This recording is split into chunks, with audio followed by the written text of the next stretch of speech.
Ulmankee tulfaatee ka'anaaf feenaa oolte rakkinaaf gadadoo kan nafaan argitee anoo humnaan qabu waa tokko sin godhoo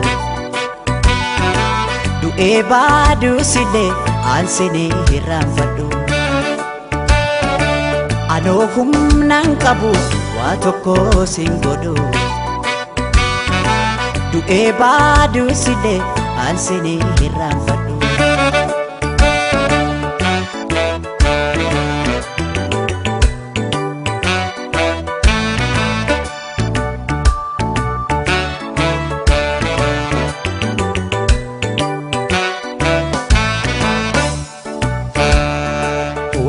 dandeessu koo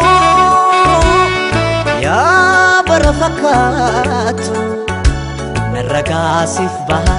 kan akka kee hin jirtu rabbaanaaf si uume hunda kee tottolchee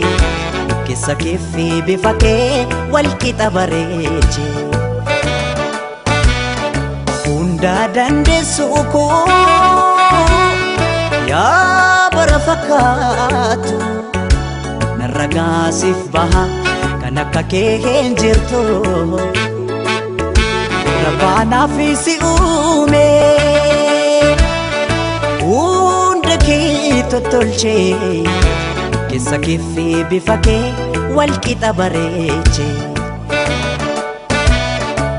jireenyi koo marri jireenyi dacheerra si malee naan ta'u waa hundi waa mara anoo humnaan qabu waa tokko sin godhu du'ee baduusillee aansinii hirraanfadhu jireenyi koo marri jireenyi dacheerra si malee naan ta'u waa hundi waa mara anoo humnaan qabu waa tokko sin godhu du'ee baduusillee aansinii hirraanfadhu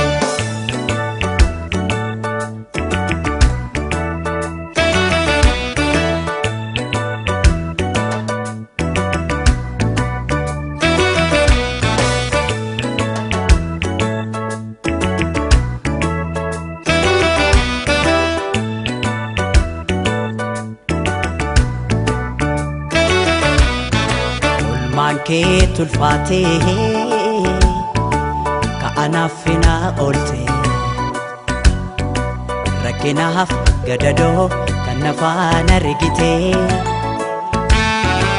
anoo humnaan qabu waa tokko sin godhu du'ee baaduusillee aansinii hirraanfadhu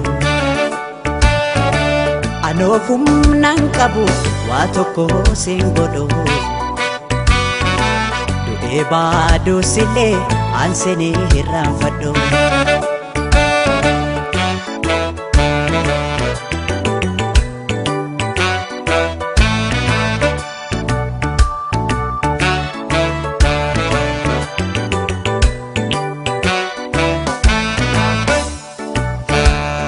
kam himeen kam dhiisaa